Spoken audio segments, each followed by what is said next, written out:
Take a deep breath and let the weight of the world settle away from your shoulders. As you close your eyes, imagine the air around you growing cool and still, like the quiet between the stars. Tonight, we are leaving the rush of the modern world behind, drifting upward through the layers of the atmosphere until the blue sky fades into a deep, velvet indigo. We are traveling to a place where time has no meaning, a silver world that has watched over humanity since our very first breath. Before we begin our journey across the lunar plains, I invite you to join our quiet community. If these journeys into the cosmos help you find peace, please consider subscribing. It is a small gesture, but it helps keep this tiny universe alive, ensuring that these stories continue to reach those who seek a moment of stillness in a busy world. Now, let us turn our gaze toward the moon. For billions of years, it remained untouched, a silent witness to the evolution of our planet. It is a world of stark contrasts. Brilliant white peaks and shadows, so black they feel like deep water. There is no wind here to disturb the dust, no rain to wash away the scars of ancient impacts. It is a museum of the solar system's history, preserved in a perfect airless vacuum. When we look at the moon from our windows, it seems small enough to hold, a glowing pearl in the night sky. But as we drift closer, its true scale begins to reveal itself. We see the vast, dark basins, the lunar seas that were once filled with molten rock. We see the delicate rays of light stretching out from craters like frozen explosions. Imagine standing on that surface now. The silence is absolute. There is no rustle of leaves, no distant hum of traffic, only the rhythmic sound of your own breathing. The earth hangs above the horizon, a fragile marble of sapphire and cloud, looking impossibly beautiful against the infinite dark. In this space, you are safe. You are weightless. You are part of the grand, slow dance of the heavens. Let the silver light wash over you as we prepare to explore the stories written in the lunar dust, the echoes of a time when we first reached out to touch the face of the moon.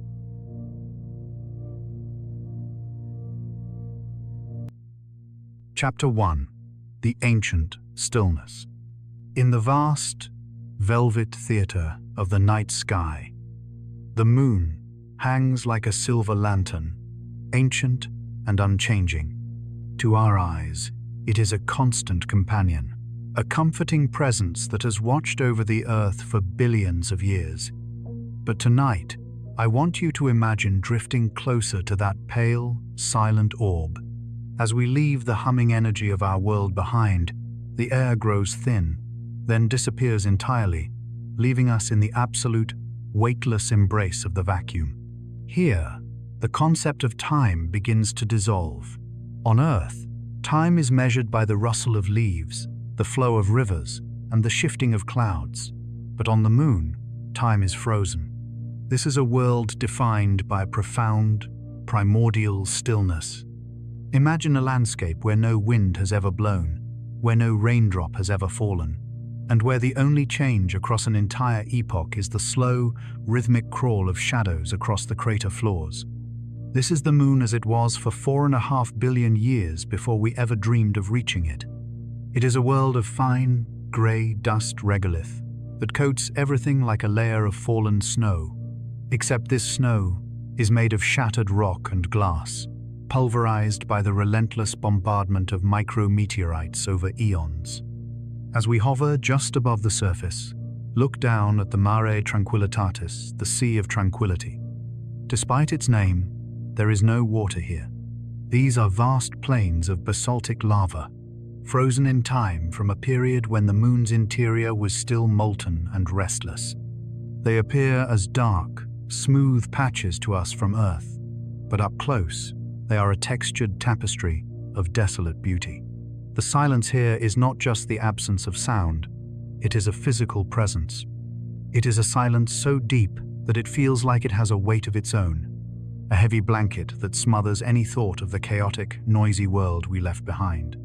In this ancient stillness, Every feature tells a story of cosmic violence transformed into eternal peace. Every crater, from the smallest pit to the towering ramparts of Tycho or Copernicus, is a scar from a collision that happened millions, or even billions, of years ago.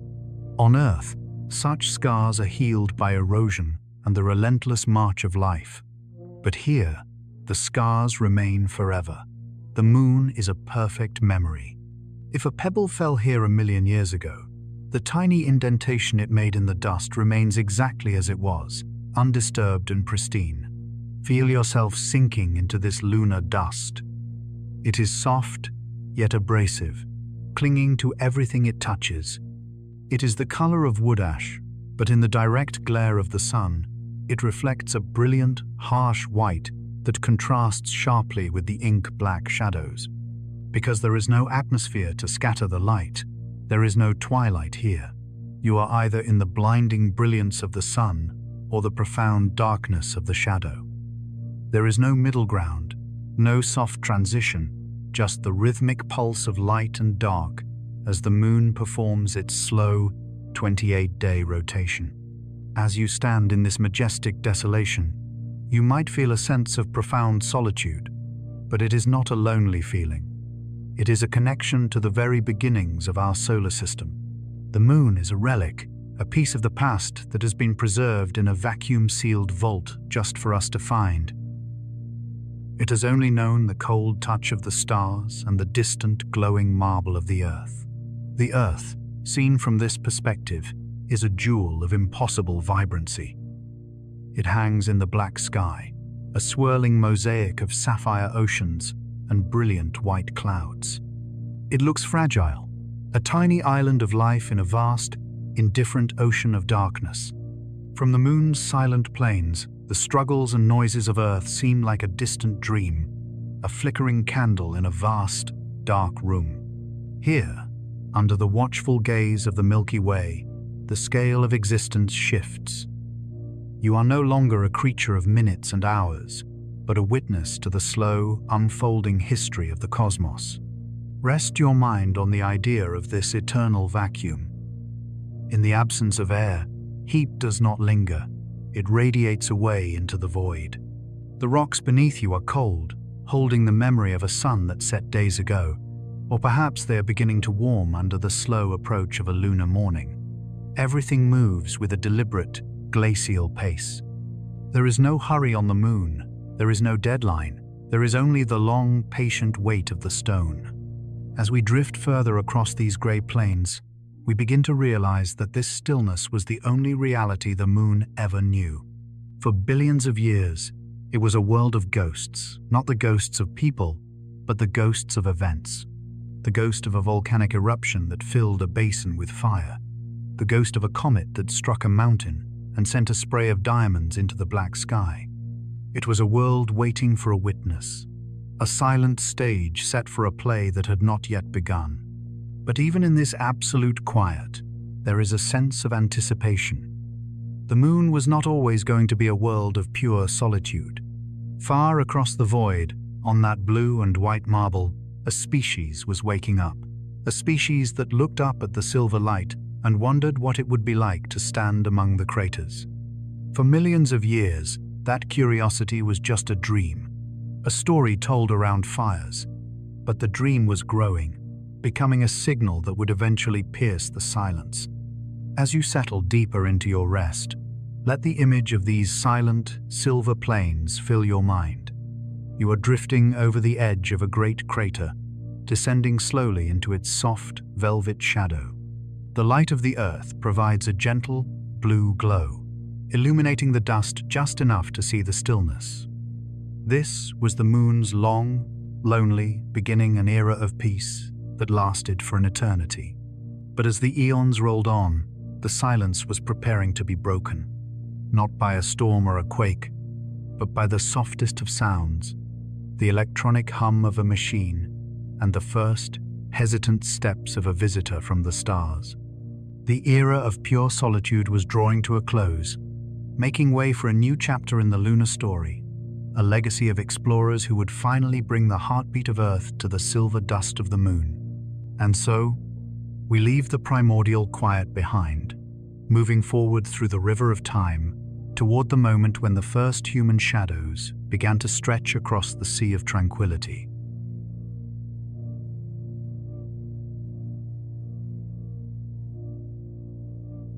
Chapter 2: The Legacy of the Six. As we drift deeper into the velvet shadows of the moon's long history, we arrive at a brief, flickering moment in time, a mere heartbeat in the life of the cosmos. Imagine the vast timeline of the moon. 4.5 billion years of solitude, suddenly interrupted by a series of 12 human visitors.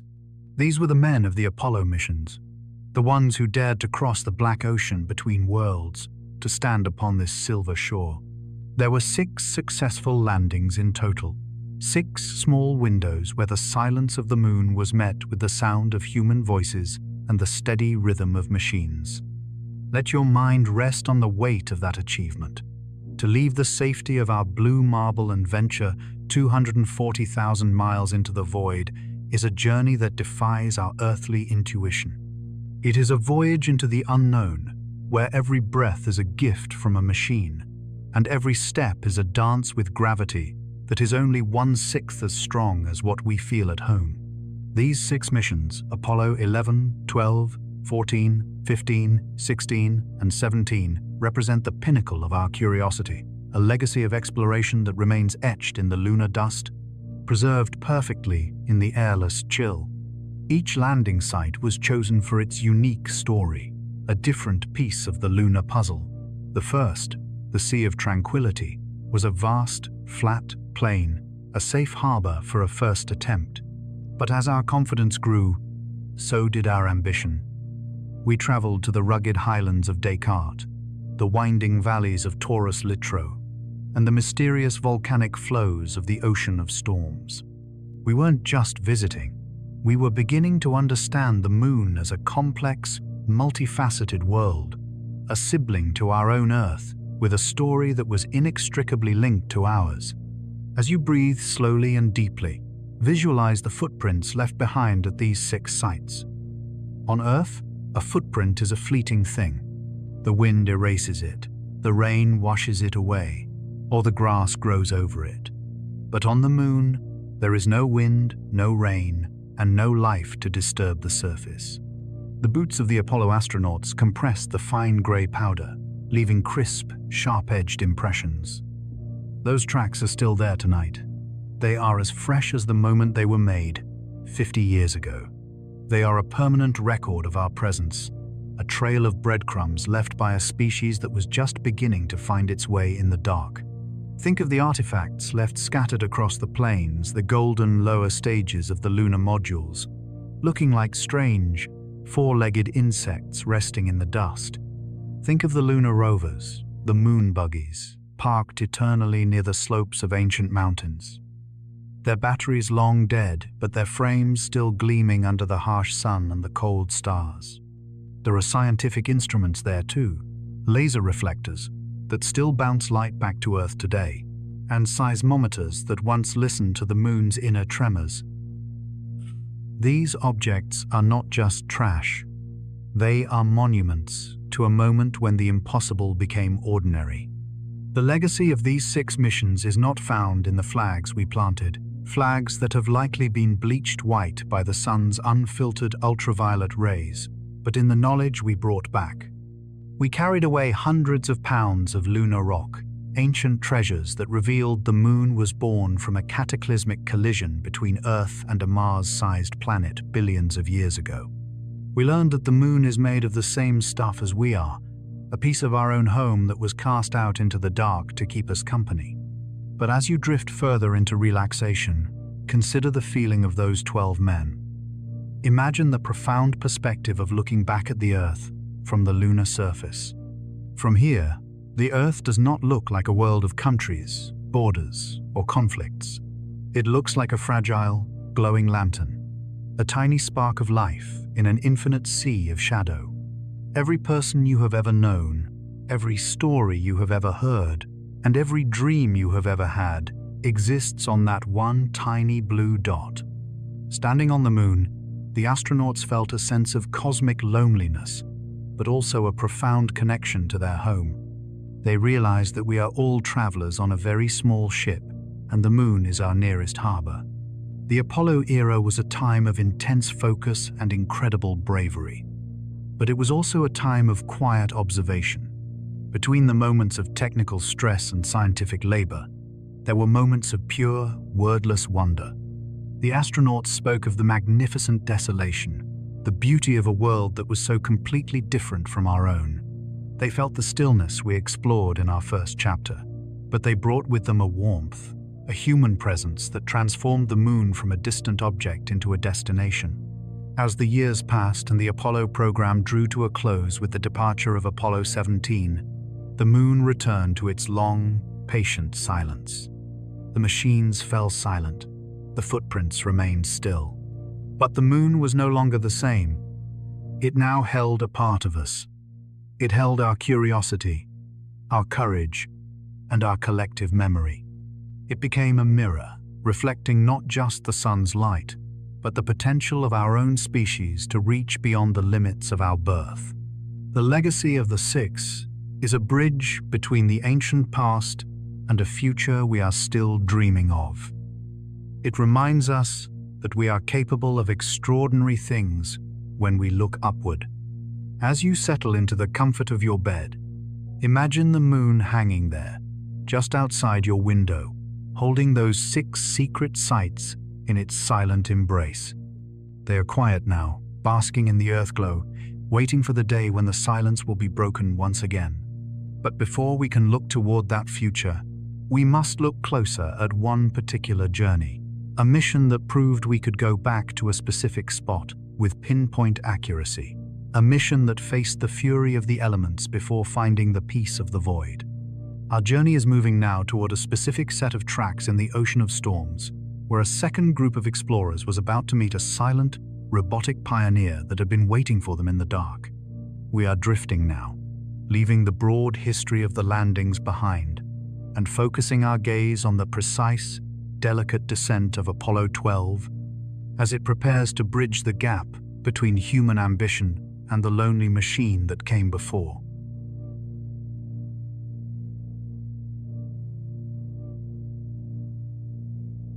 Chapter 3: The Ocean of Storms. Let your mind drift now to a specific region on the lunar surface, a vast, dark expanse known as Oceanus Procellarum, the Ocean of Storms.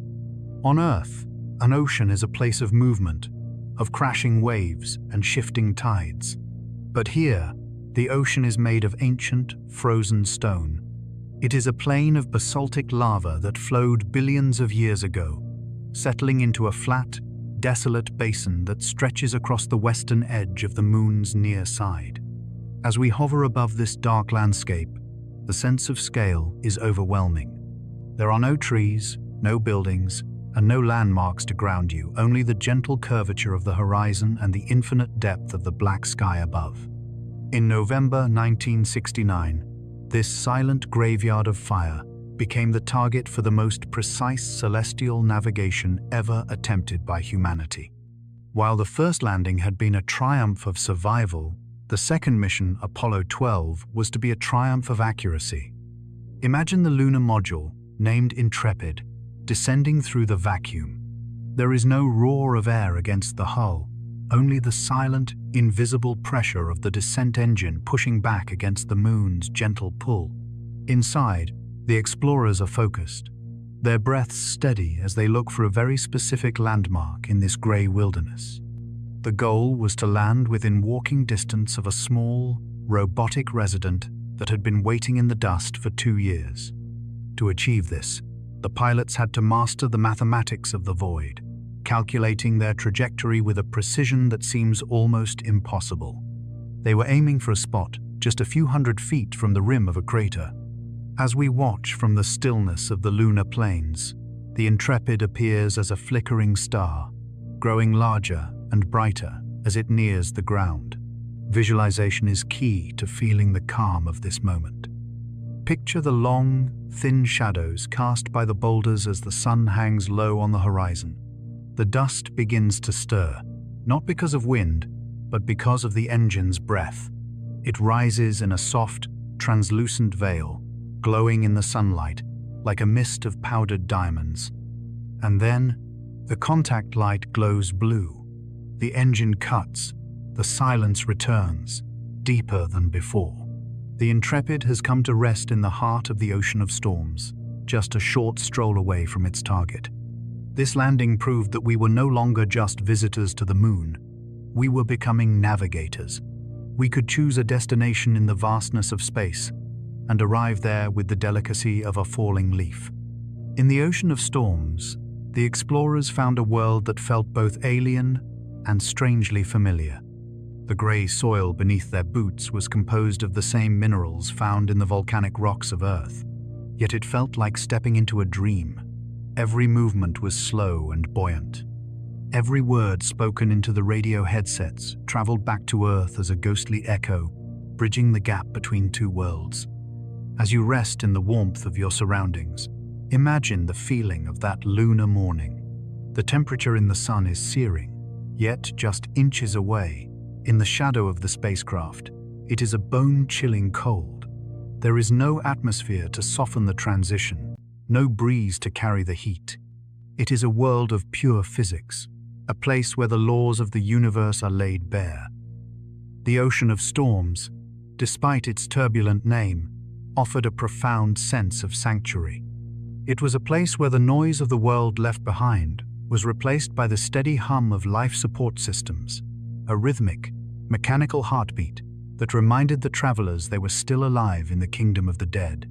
The explorers spent hours walking across the undulating plains, their white suits reflecting the harsh glare of the sun.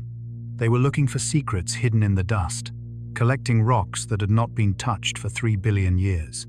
Each stone was a messenger from the past, a crystalline record of the moon's violent birth. As they moved, they felt the vastness of the landscape pressing in on them. The horizon on the moon is much closer than it is on Earth, creating a strange sensation of being on a small, isolated island in the middle of a dark sea. But even in this desolate ocean, they were not truly alone. As they crested the rim of a nearby crater, they saw it a small, spindly shape resting at the bottom of the slope. It was the Surveyor 3, a robotic scout that had landed years earlier to pave the way for human arrival. Seeing this machine was like finding an old friend in a foreign land. It was a bridge between the era of robots and the era of humans, a testament to the long, patient effort to understand our celestial neighbor. The Surveyor 3 sat in the dust, its metal skin pitted by the relentless rain of tiny space particles, its camera lens staring fixedly at the horizon. It had been silent for a long time, its batteries drained and its mission complete. But now, it was being touched by human hands. The astronauts carefully removed its camera to bring it back to Earth, a symbolic gesture of reclaiming our history. In that moment, the ocean of storms felt a little less lonely. It was no longer just a cold volcanic plain. It was a site of human connection, a place where our past and our present met in the silent grey dust. As we linger in this moment, let the stillness of the ocean of storms wash over you. The shadows are long and graceful, stretching across the craters like dark fingers. The earth hangs overhead, a constant, glowing presence that never sets. It is a world of absolute clarity, where every detail is sharp and every color, though muted, is pure. There is a sense of immense peace in this landscape, a feeling that here, far from the frantic pace of life, everything is exactly as it should be. The Intrepid and the Surveyor 3 stand as silent sentinels in the dust, markers of a time when we dared to navigate the storms of the cosmos to find a place of rest. But as we reflect on this triumph of precision and peace, we must remember that the path to the moon was not always a smooth glide through the darkness. Sometimes, the universe has its own way of testing our resolve, reaching out with its own elemental forces to remind us of the power of the void. Even as the explorers enjoyed the quietude of the ocean of storms, the memory of their journey remained a journey that had begun not with a silent descent, but with a terrifying spark from the heavens. We are turning our gaze now back to the moment of departure, where the calm of space was nearly shattered by a force of nature that followed us from the Earth into the black. A reminder that the transition between worlds is never as simple as it seems.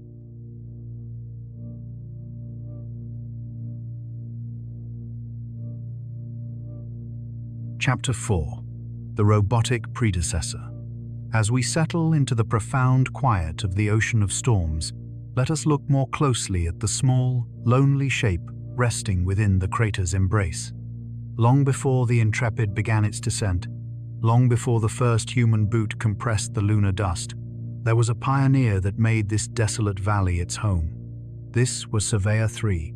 Imagine this machine not as a cold collection of wires and metal, but as a silent sentinel, a scout sent from a distant world to touch the ground we could not yet reach. Rest your mind on the image of Surveyor 3 as it sat alone for nearly 1,000 days.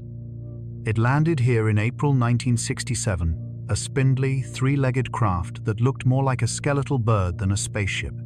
When it arrived, it didn't have the benefit of a pilot's intuition. It followed a path dictated by mathematics and radio waves, descending through the blackness until it bounced literally across the lunar surface before coming to rest on the gentle slope of a crater. From that moment, it became the first inhabitant of this specific patch of the universe. Visualize the years of solitude this machine endured. On the moon, the days and nights are long, each lasting 2 weeks. During the lunar day, Surveyor 3 stood under a sun that never flickered, its metal frame heating to temperatures that would boil water. It saw the Earth hanging eternally in the sky, a blue and white marble that never set, pulsing with the life and noise of billions of people who had no idea this tiny machine was looking back at them. And then, as the sun slowly dipped below the jagged horizon, the machine was plunged into a night so cold it defies imagination. In that darkness, the only light came from the stars and the soft, ghostly glow of the Earth. Surveyor 3 was a creature of simple purpose. It was equipped with a television camera to show us the texture of the dust and a small robotic scoop to test the strength of the soil. It was our eyes and hands on a world we hadn't yet dared to visit in person. It dug small trenches in the grey regolith, proving that the moon's surface was firm enough to support the weight of a much larger craft and the weight of human beings. Once its batteries finally failed and its electronic heartbeat ceased, it became a part of the landscape, as still and silent as the rocks surrounding it. But the story of Surveyor 3 didn't end in silence.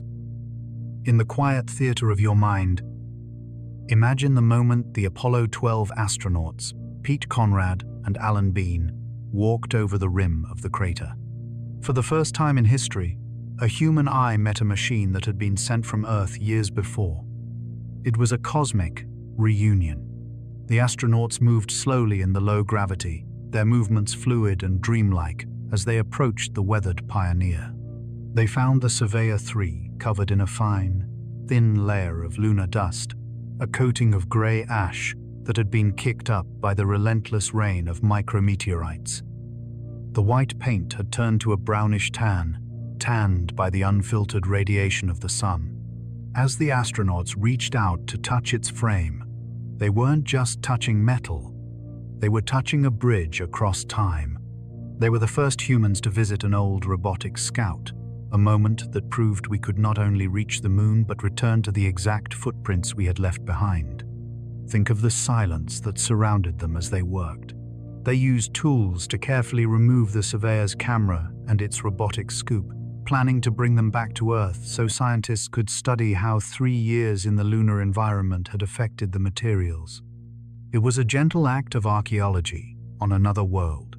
In that moment, the crater in the ocean of storms was no longer a place of desolation. It was a workshop, a place where human curiosity met the enduring patience of technology. As you breathe in and out, let the image of this robotic predecessor remind you of the beauty of patience. Surveyor 3 had waited in the dark, through the searing heat and the crushing cold, for a visitor that might never have come.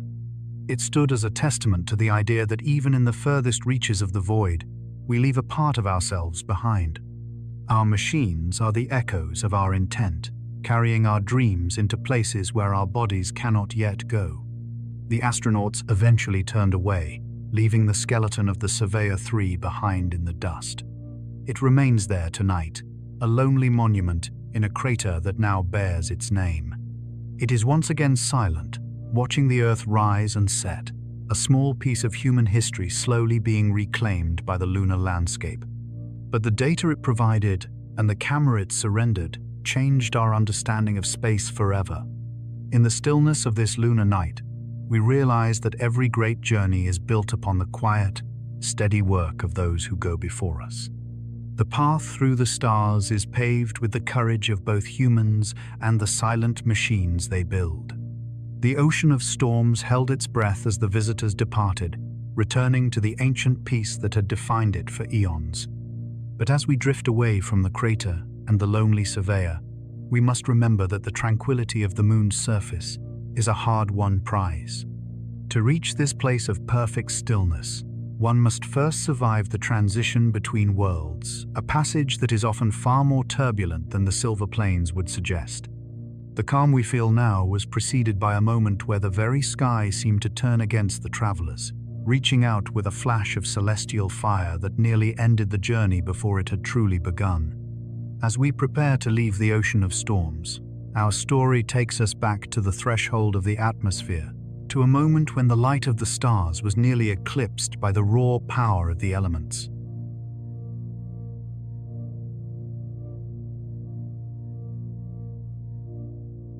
Chapter 5. Bolts from the Blue. To understand the true nature of the calm we now feel, we must travel back to a moment when that peace was nearly shattered before it ever began. Imagine the scene on Earth, the very edge of the Florida coastline, draped in heavy, low-hanging clouds and the rhythmic patter of a cold November rain. This was the moment of departure for Apollo 12. While we often think of space travel as a journey into a pristine mathematical void, the beginning is always anchored in the raw, unpredictable theater of Earth's atmosphere. Visualize the Saturn V rocket sitting on the launch pad. It is a colossus of white steel, taller than a skyscraper, venting plumes of liquid oxygen that drift like ghostly veils in the damp air. Inside the tiny capsule at the very tip, 3 men sit in the dim glow of their instrument panels, listening to the muffled roar of the wind outside. The sky is a bruised purple, heavy with the weight of a coming storm. Despite the weather, the countdown continues, a steady, mechanical pulse against the erratic heartbeat of the elements. As the engines ignite, the world transforms into a symphony of fire and thunder. The rocket lifts, a slow and majestic rise against the pull of the world. It pierces the first layer of clouds, disappearing into a grey-white mist. But as it climbs through the turbulent heart of the storm, something extraordinary happens. The rocket, with its long trail of ionized exhaust gases, acts like a giant conductor, a metal needle stitching the Earth to the sky. Suddenly, a blinding flash of white light tears through the cockpit. A bolt of lightning, summoned by the rocket itself, strikes the hull. Then, just seconds later, a second strike. In the quiet of your room, try to imagine the transition that followed. Inside the capsule, the world went chaotic. The instrument panels, usually a steady map of numbers and lights, flickered and died.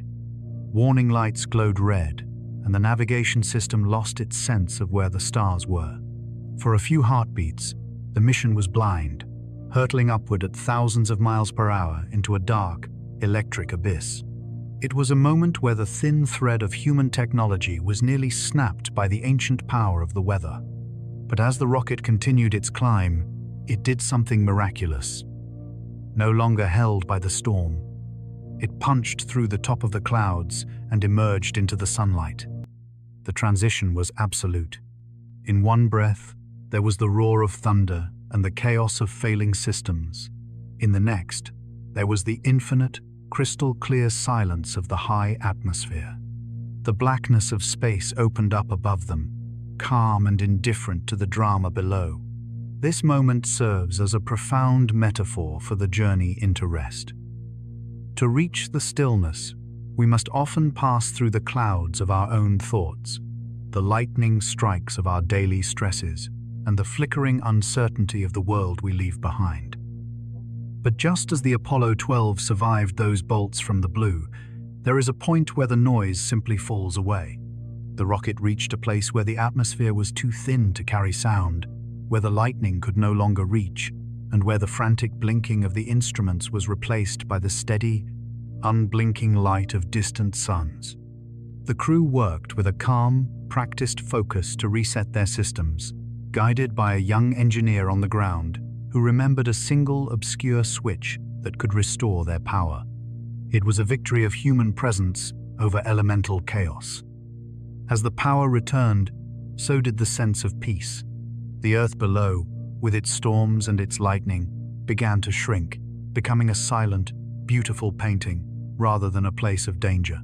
Feel that same transition now in your own body. Let the lightning of your day, the sudden worries, the bright flashes of tasks undone be something that happened in a lower layer of the atmosphere. You have climbed above the clouds. You have reached the altitude where the air is still and the light is constant. The chaos of the launch is over, and what remains is the long, smooth glide toward the moon. In this high, dark orbit, the crew of Apollo 12 looked out their small windows and saw the stars not as flickering points of light, but as steady, piercing diamonds.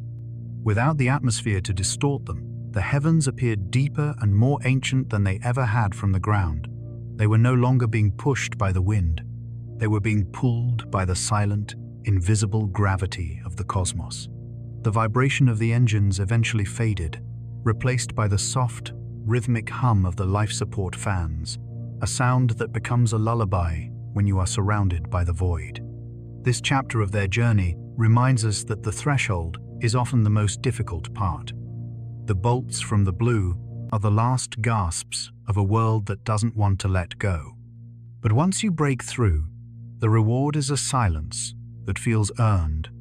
The ocean of storms was waiting for them, and the robotic predecessor we spoke of was still sitting in its crater, oblivious to the drama of the launch, bathed in the eternal quiet of the lunar day.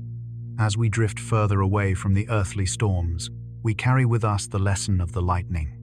We learn that even when the systems flicker and the world goes dark for a moment, the stars are still there, waiting. The path remains. And as the crew settled into the long coast toward the lunar horizon, they found themselves in a state of grace, a weightless suspension between what was and what was to be. But even as the mission regained its footing and the light returned to the cabin, the universe had one more gentle mystery to reveal. As they moved toward the moon, they realized that not all the lessons of the mission would be captured by their instruments. Some stories were destined to remain hidden, obscured by a simple human error that would remind them and us that even in the most technical of journeys, there is a space for the unexpected and the unseen. We are drifting now into a quieter observation, away from the electricity of the storm and toward a small, darkened lens that failed to see the moon, but in doing so, allowed the imagination to take flight in the shadows.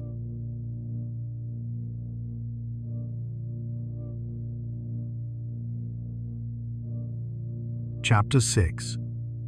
The Shuttered Lens. As we move deeper into the quietude of our lunar journey, let your mind rest upon a curious moment of stillness, a moment where the grand machinery of human progress was met with a simple, quiet accident. In the slow cosmic narration of our lives, we often feel the pressure to capture every detail, to document every light, and to prove our presence with a perfect image. But on the mission of Apollo 12, the universe offered a different lesson, the lesson of the shuttered lens. Imagine the excitement as the astronauts stepped out onto the silver plains of the ocean of storms. They carried with them the very first color television camera to ever reach the surface of the moon. On Earth, Millions of people were gathered around their sets, eyes wide, waiting for the grey world they had seen months before to bloom into vibrant colour. They wanted to see the true hue of the lunar dust, the deep indigo of the sky, and the brilliant gold of the landing module. The camera was the eye of humanity, a technological bridge intended to bring the entire world along for the walk. But as the camera was being moved from the side of the lunar module to its tripod, a single, soft mistake occurred. For just a few seconds, the delicate lens was pointed directly toward the Sunday. On the Moon, without an atmosphere to scatter or soften the light, the Sun is a piercing, unfiltered diamond of white fire. In an instant, the intense radiation burned through the camera's internal sensors. The screen on Earth did not show the lunar landscape. Instead, it blossomed into a chaotic smear of light and shadow, before fading into a total, unyielding blackness. The eye was blinded. The color broadcast was over before it had truly begun. In the quiet of your room, let the weight of that moment settle. At first, there was a sense of profound disappointment at technical failure in a mission of billions. But as the mission continued in the darkness of that shuttered lens, something beautiful happened. The astronauts were no longer performing for a global audience. They were no longer characters in a televised play. When the camera failed, the mission became an intimate, private experience between two men and the silent moon. Visualize the shift in atmosphere. Without the pressure to show the world, the explorers could simply be.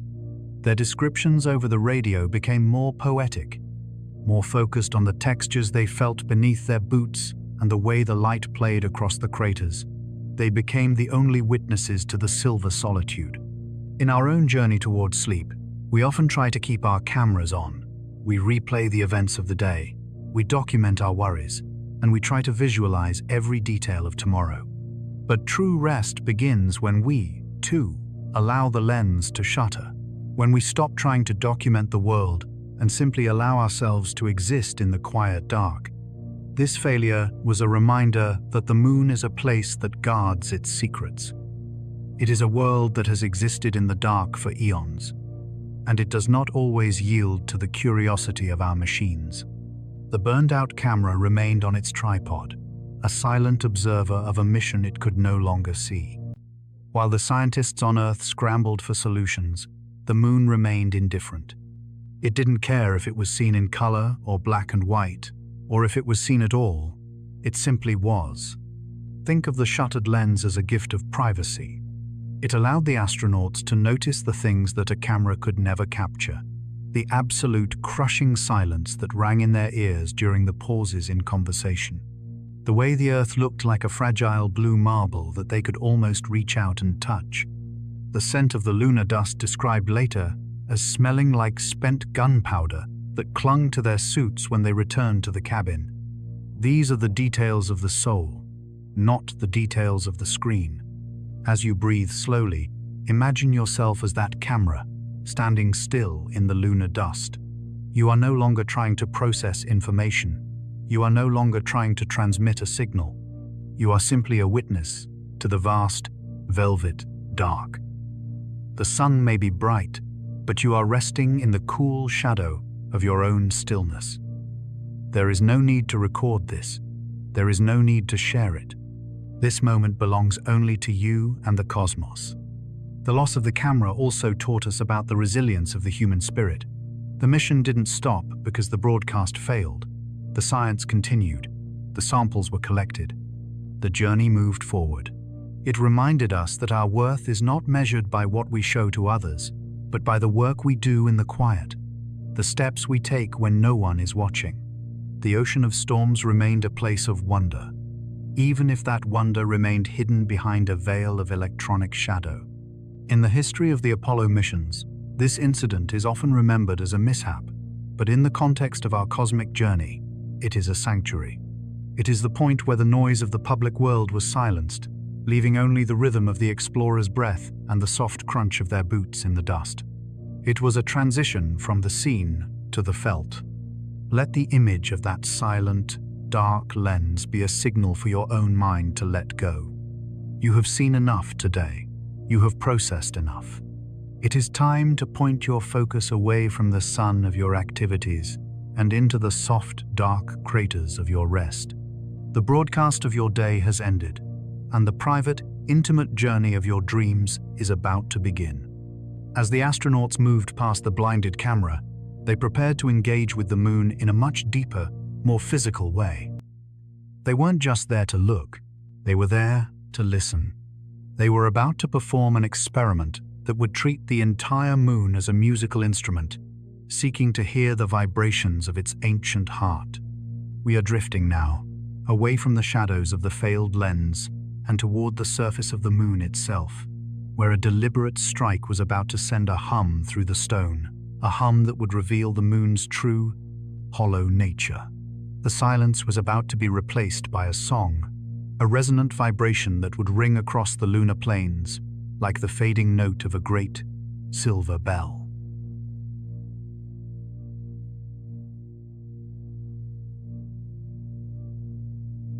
Chapter 7. Striking the Lunar Crust. As we move past the silence of the shuttered lens, let us focus on a moment where the stillness of the moon was deliberately, scientifically interrupted. To understand the heart of a world that does not speak, one must sometimes provoke a reaction. In the slow cosmic narration of the Apollo 12 mission, this took the form of a grand planetary experiment, a controlled strike intended to send ripples through the very foundation of the lunar surface. Imagine the lunar module, the Intrepid, or rather, its ascent stage. After the explorers had safely returned to the orbiting command module, the small, boxy craft that had been their home on the surface was no longer needed. But instead of letting it drift aimlessly, the scientists on Earth had a final purpose for it. They directed the empty craft to fall back toward the moon, to strike the grey plains with the force of a small meteorite. Visualize the Intrepid falling. In the vacuum of space, there is no screaming of air, no heat of re-entry. It is a silent, cold descent. The craft picks up speed, pulled by the moon's gentle but persistent gravity, hurtling toward the ocean of storms. On the surface, miles away, the seismometers that the astronauts had carefully leveled and activated stood waiting.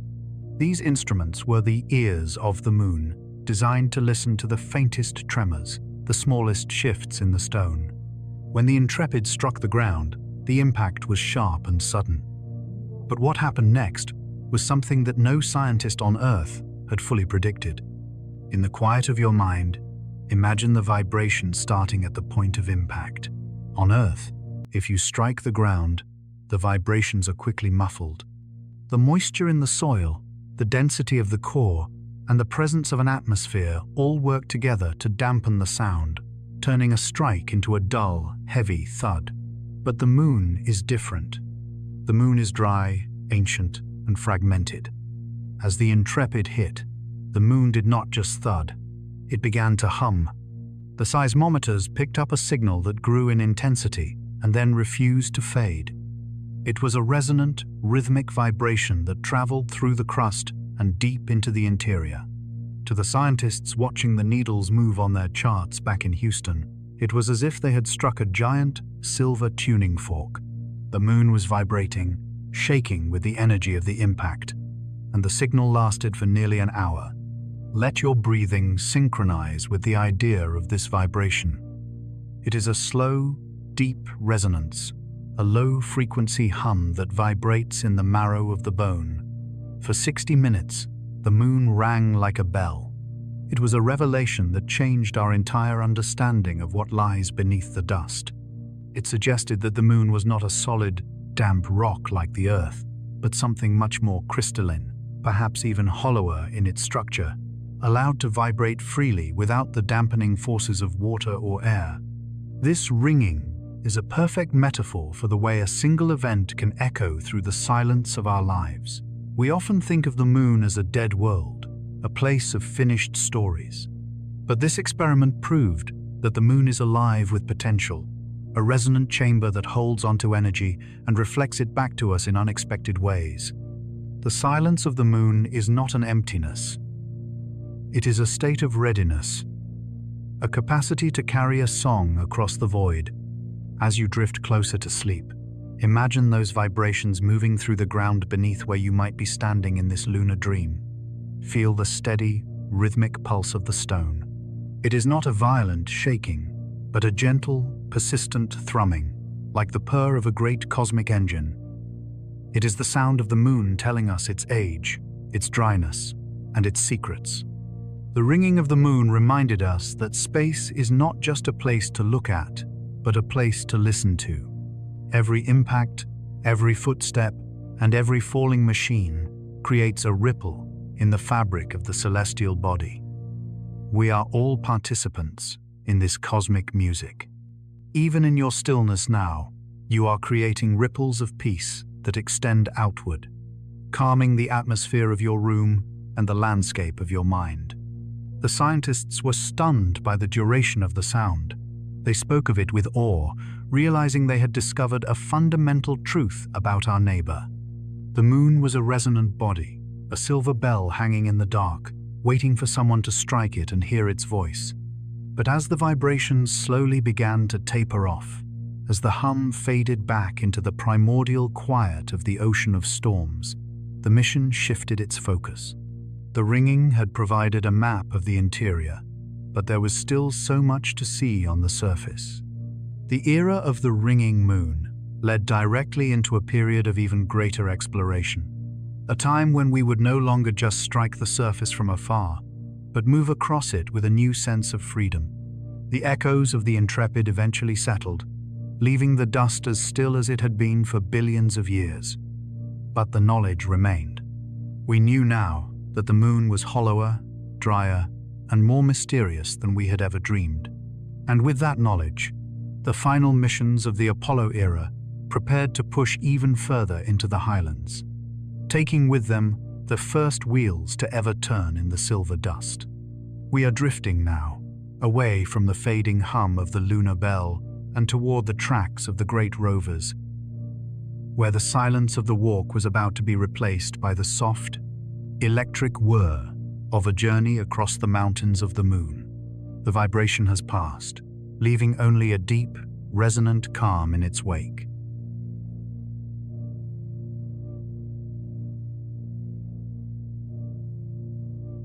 Chapter 8.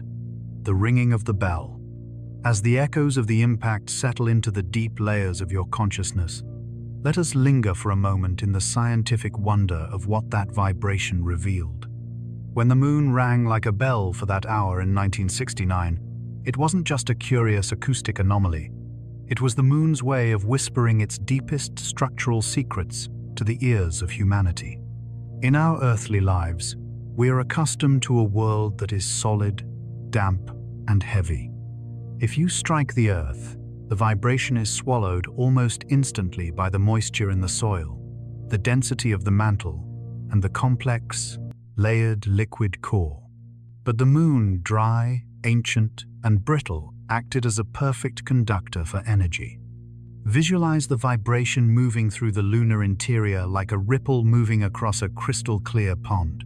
Because the moon is essentially a world without water, there were no pockets of moisture to dampen the sound.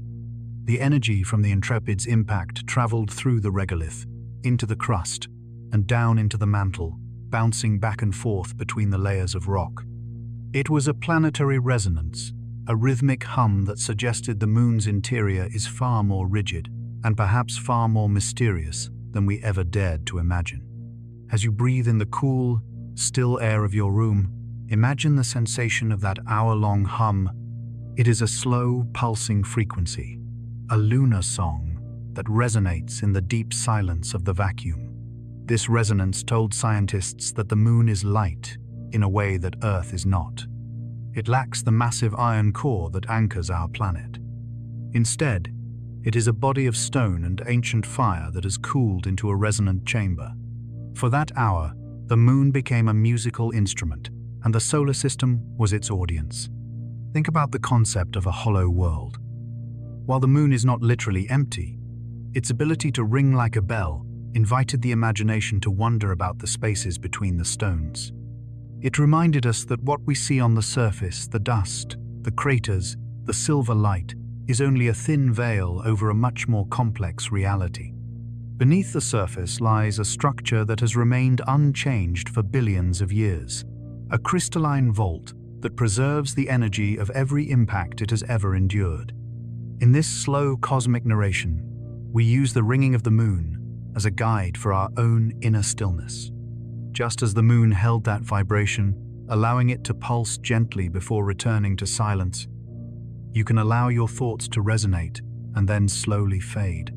You don't need to stop the vibrations of your mind. You simply need to observe them as they grow quieter and quieter. The ringing is not a disturbance, it is a sign of connection. It is the moon's way of saying, I am here, I am solid, I am listening. The data from the seismometers during this Bell event provided a map of the lunar deep. It showed us the thickness of the crust and the way the temperature changes as you move toward the center. But beyond the numbers and the charts, the image of the ringing moon remains one of the most poetic moments in the history of science. It was the moment we realized the moon isn't just a rock in the sky. It is a resonant entity, a silver sphere that carries the history of the cosmos in its very vibrations. As the last traces of that hour-long hum finally dissolved back into the primordial quiet, the moon did not return to its old self. It was now a world we understood a little better. We knew its heartbeat. We knew the tone of its voice. The ocean of storms, which had been the stage for this great experiment, returned to its watchful state, the dust settling back into the footprints of the Intrepid. But the mission of discovery was far from over. While the ringing provided a glimpse into the depths, there were still vast landscapes on the surface that remained unexplored. The success of these early missions gave us the confidence to dream of movement, to imagine not just walking, but traveling across the lunar plains. We were preparing to transition from being stationary observers to being cosmic travelers, leaving the site of the ringing bell to find new horizons. We are drifting now, away from the invisible ripples of the lunar interior and toward the visual majesty of the highlands. The silence is once again absolute, but it is a silence filled with anticipation. The next phase of our journey will take us across the rolling grey hills, following the first tracks of wheels that would carry us deeper into the lunar mystery than ever before. Let the final notes of the lunar bell fade into the soft, rhythmic whir of the journey ahead, as we prepare to explore the vast, open roads of the silver whirl.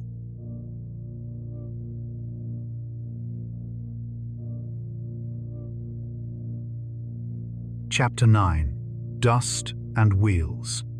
As the last lingering notes of the lunar bell dissolve into the velvet dark, imagine a new sound entering the vacuum, the soft, electric whir of a motor and the crunch of rubber tires pressing into the ancient grey dust. We have moved beyond the era of stationary explorers, those who were tethered to their landing craft by the limits of their own breath and the strength of their legs. We have arrived at the era of the great lunar rovers, the moon buggies, that transformed the lunar surface from a series of isolated landing sites into a vast, open landscape of discovery. Visualize the lunar roving vehicle as it is unfolded from the side of the lunar module. It is a masterpiece of minimalist engineering. 4 large wire mesh wheels, a simple frame of aluminum tubing, and 2 lawn chair-style seats. It looks fragile, almost like a toy, but in the low gravity of the moon, it is a chariot of freedom. As the explorers take their seats, the silence of the moon is met with a new kind of movement. On Earth, driving is a thing of noise, wind, and friction. But on the moon, there is no wind to whistle past your ears, no roar of an internal combustion engine. There is only the subtle, rhythmic vibration of the electric motors and the spray of fine, grey dust kicking up from the wheels in perfect, silent arcs. Because there is no air to create resistance, the dust does not hang in the air like a cloud. It rises and falls in a beautiful geometric curve, a rooster tail of silver powder that follows the rover like a ghostly companion. Imagine yourself sitting in that seat, looking out over the undulating plains of the lunar highlands. The scale of the world has changed. What once took hours of grueling, heavy-footed walking now passes by in a smooth, buoyant glide. You are traveling at only 8 or 9 miles per hour, but in the stillness of the moon, it feels like racing across the face of time itself.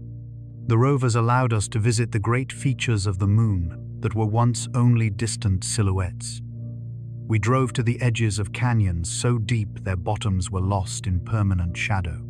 We ascended the slopes of mountains that rose thousands of feet into the black sky, looking back to see our landing craft as a tiny, golden speck in a sea of grey. The tracks left by these wheels are unlike any other trail on Earth. They are perfectly preserved, twin ribbons of history that wind through the craters and over the ridges, showing exactly where curiosity led us. Rest your mind on the sensation of this movement. It is a slow, rocking motion, like a boat on a calm sea.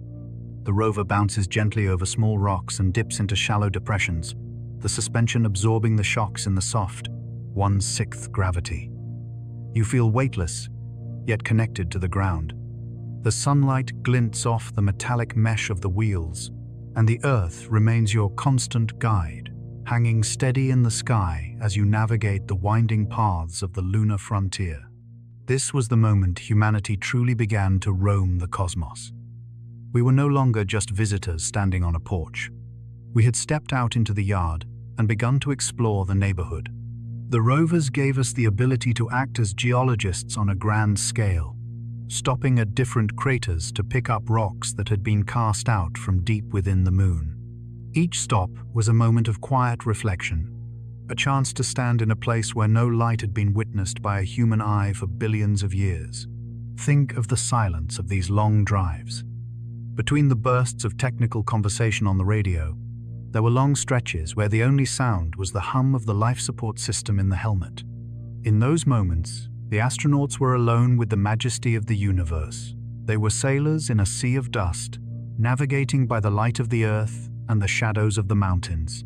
They saw the magnificent desolation up close, feeling the raw, lonely beauty of a world that has never known a breeze or a bird's song. The rovers were eventually left behind, parked at their final destinations as silent monuments to human ingenuity. They sit there tonight, their batteries long drained, their frames coated in a thin layer of space dust. They are waiting, just like the footprints and the fallen machines before them. They represent a chapter where we proved that we could not only survive on another world, but we could move across it, master its terrain, and look over the next horizon. As you settle deeper into your rest, let the rhythmic whir of the rover's motor fade into the background of your mind. You are no longer moving. You are drifting. The vast, rolling hills of the highlands are beginning to soften as the sun slowly sets on the era of exploration. We have traveled far across the dust, following the tracks of the wheels, until they lead us to the final, most poignant sight of all. The journey is reaching its twilight. The wheels have stopped turning, and the dust has settled. We are moving now toward the final footsteps ever taken on the moon. A moment of profound farewell where a scientist stood at the edge of a valley, looked back at the blue marble of home, and prepared to leave the silver world to its eternal, peaceful sleep. We are drifting toward the end of the day, toward the final geologist's goodbye in the quiet valley of Taurus Littrow.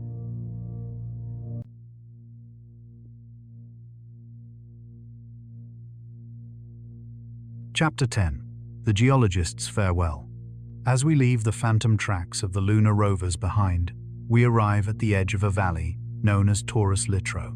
This is a place of dramatic beauty, where towering massifs rise thousands of feet above the valley floor, their summits bathed in the harsh, eternal light of the sun, while their bases rest in shadows as cold and deep as the ocean floor. We have reached the final chapter of the human journey on the moon, a mission of both high science and profound emotion. It is December 1972, and the world is preparing to say goodbye to its silver companion. Visualize the two figures standing in this vast amphitheater of stone. One of them is Gene Cernan, the commander, and the other is Harrison Jack. Schmidt, the first and only professional geologist to ever set foot on another world. For Schmidt, the moon was not just a destination or a symbol of national pride. It was a library. He looked at the grey hills and saw the billions of years of history written in the mineral grains and the crystalline structures of the rocks. He didn't just walk on the moon, he read it. Imagine the focus and the quiet intensity of their work. They spent 3 days in this valley, more time than any other mission had ever been allowed. They traveled further, collected more, and looked deeper. It was here, at the base of the mountains, that they discovered something truly extraordinary, a patch of bright orange soil. In a world defined by 1,000 shades of grey, this sudden burst of colour was a revelation. It was a sign of the moon's volcanic past, a spray of tiny glass beads frozen in time from an era when the moon's interior was a churning cauldron of fire. As you breathe slowly, let your mind rest on the significance of that orange dust. It represents the pulse of a world we once thought was dead. It is a reminder that even in the most desolate landscapes, there are hidden pockets of vibrancy and heat. Schmidt and Cernan knelt in the grey dust, their white suits stained by the ancient volcanic ash, working with a sense of urgency that only comes when you know you are the last of your kind to be there. The silence of Taurus Littrow was heavy during those final hours. They knew that when they climbed back into the Challenger, the ascent stage of their lunar module, the door would close on an era. No one knew when humans would return. The footprints they were making in that valley would be the final signature of humanity for decades, perhaps centuries. They were the last witnesses to the lunar sunrise, the last to feel the weight of the moon beneath their boots, and the last to look up at the Earth from the valley floor. Think of Gene Cernan's final moments on the surface. Before he climbed the ladder for the last time, he reached down and etched his daughter's initials into the dust. It was a small, quiet gesture of love in a world of infinite stone. Those letters, TDC, are still there tonight. In the airless vacuum, where there is no wind to blow them away, those 3 letters are as clear and sharp as the moment they were drawn. They are a human heartbeat captured in the lunar regolith, a testament to the fact that wherever we go, we carry our hearts with us. Cernan spoke a final farewell into his radio, his voice calm and reflective. He spoke of peace and of hope for all mankind. He recognized that while they were leaving, the spirit of exploration would remain. And then, he stepped off the surface. The silence that followed was absolute. As the Challenger ignited its engine and rose into the black sky, it left behind a valley that was once again empty of human voices. But it was not the same valley it had been for the 4 billion years before. It now held the rover, the discarded tools, the descent stage of the module, and the footprints of the last 2 men. Most importantly, it held the orange soil and the initials in the dust. The moon had become a part of our story, and we had become a part of hers. Feel the weightlessness of this final departure. Imagine yourself drifting upward, away from the valley of Taurus Littrow, as the mountains begin to shrink and the horizon begins to curve. You are looking down at the moon one last time. From this height, the footprints are invisible, the machines are gone, and the moon returns to its appearance as a silver, cratered orb. But you know what is down there. You know the ringing bell of the interior, the shuttered lens of the camera, and the orange fire of the soil. The moon is no longer a mystery to be solved. It is a memory to be cherished. As we transition from the era of the Apollo explorers into the deep, quiet night, we carry their legacy within us. We have learned that we are capable of reaching the stars, of surviving the lightning, and of finding beauty in the most desolate of places. The geologist's goodbye was not an end, but a completion, a full circle from the first ancient stillness to a new, shared history. As we drift further into the dark, The moon begins to fade into a soft, glowing crescent. The blue marble of the earth is growing larger, filling the window with its warmth and its life. The mission is over, and the time for rest has arrived. The long walk through the dust has led us back to the threshold of our own world, where the stars are no longer distant goals, but the quiet companions of our dreams. We are drifting now, leaving the silver world to its eternal, peaceful sleep, and turning our gaze toward the final rise of the Earth over the lunar horizon, a sight that marks the end of our journey and the beginning of a deep, weightless rest.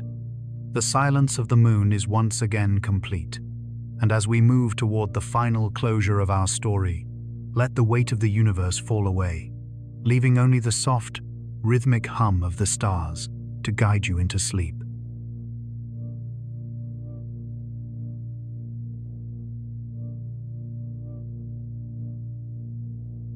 The eternal Earthrise.